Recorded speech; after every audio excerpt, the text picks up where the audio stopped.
I didn't do it.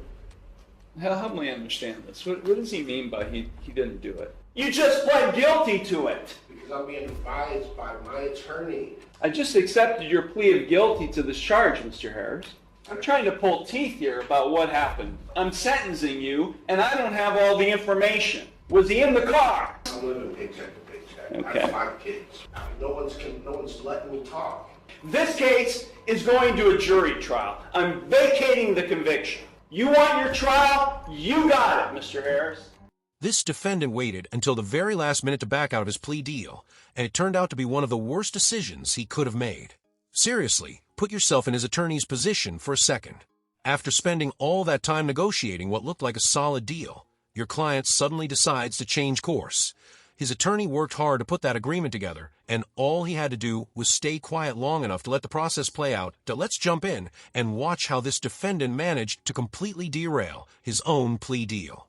Pending against Mr. Harris is a charge of failure to stop after a non-public road accident. The offer that we have discussed here would be an amendment of the charge to the charge of failure to stop after an accident involving the property of others. The difference between this charge and the original charge is that this charge does not carry a mandatory license suspension. The damage to this vehicle, which was a 2001 Chevy Blazer, was the grand total for the repairs $6,874. The city is recommending probation, whatever fine the court deems appropriate. Mr. Heasley? Thank you, Your Honor. He very much wishes to resolve this matter, Your Honor, along the lines of the stated plea offer, although he is aware that this court does not have to follow such plea agreement. Normally, I don't allow pleas to, this late in the game. We've had, I think, 4, maybe 5 pretrials or status conferences. Because the level or degree has not changed, and essentially not much has changed in the way of the plea other than what was outlined by the counsel, I will allow this plea to go forward. Thank you. Mr. Harris, it's my understanding today you wish to plead guilty to an amended charge of failure to stop after an accident involving property of others, a first-degree misdemeanor, a violation of Section 335.14a of the Conneaut City Ordinances. Is that what you wish to do today? Yes. You understand by pleading guilty to this charge that you are waiving your right to a trial, which includes your right to cross-examine witnesses and to confront evidence presented against you.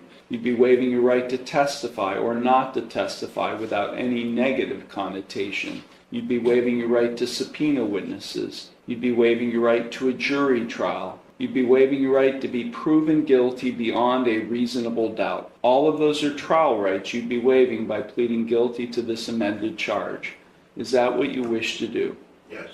And are you thinking clearly and you understand everything that's happening? Yes. Okay, I'm going to provide to you, Mr. Heasley, a written waiver of your trial rights and right to a jury trial and acknowledgement of effective plea. If you find that document acceptable, you can sign and date it.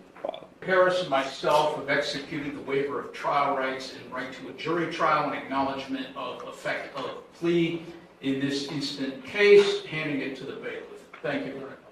The court does find that defendants, as I indicated, will allow the amendment to go forward. I do find the defendant's plea of guilty to the amended charge to be knowing, voluntary, and intelligent. The court will accept the guilty plea to the amended charge, and I will therefore find him guilty of the amended offense. We will now proceed to sentencing. Mr. Heasley, is there anything you or your client would like to say at this time before I impose sentence? Thank you, Your Honor. My client, as indicated earlier, does wish very much to resolve this matter, and that basically what influenced the decision not to go to trial, which of course belongs to the defendant rather than counsel. We're aware that there is restitution to be made in this matter, and hopefully that will not be a problem. And he's aware of the possible sanctions that come along with this offense. We would hope that the court not suspend his driving privileges if possible. Mr. Harris, is there anything you would like to say at this time before I impose sentence? I'm not sure I'm allowed to say so. I just want to trying to keep my license. So. Okay. I don't know what I can say. So. Okay. That's all? Yeah. Okay. Okay. Back on December 21st, Ms. Kreider's vehicle was parked in front of her residence in the street. It was struck by another vehicle. Officers investigated the matter, determined that the vehicle belonged to Mr. Harris. And at that point in time, they found pieces of the vehicle that were there, including a piece of a Cadillac grill ornament. And they matched it to the front of Mr. Harris's vehicle, and it fit. The piece of the Cadillac grill ornament fit perfectly. So that's how it was determined that Mr. Harris's vehicle was involved in the accident. Thank you. Ms. Kreider, is there anything you would like to say at this time before I impose sentence? No? Okay. Thank you. So I think if there's a restitution component being included in, it seems, because this was not a citation that was issued, this was a complaint filed with the law director, so I can't tell from the paperwork filed with the court whether he had insurance or not, but I'm assuming since restitution is a component of the sentence that there was no insurance? I wasn't the one driving it, so Was there insurance on the vehicle? I don't know. I didn't do it, so I don't know. I didn't have the car in my possession. Help me understand this. What does he mean by he didn't do it? I'm sorry. We were prepared, Your Honor, although he does wish to resolve this matter, according to the offer which was just recently extended to us, with trial on this matter. But he has waived his rights to... I understand. Just tell me what happened. I understand. Just tell me what happened. I'd like to know what he's claiming happened. Another individual, Your Honor, was operating the vehicle at the time of the accident, not Mr. Harris. But he does wish to resolve the matter in lieu of trial. I just accepted your plea of guilty to this charge, Mr. Harris.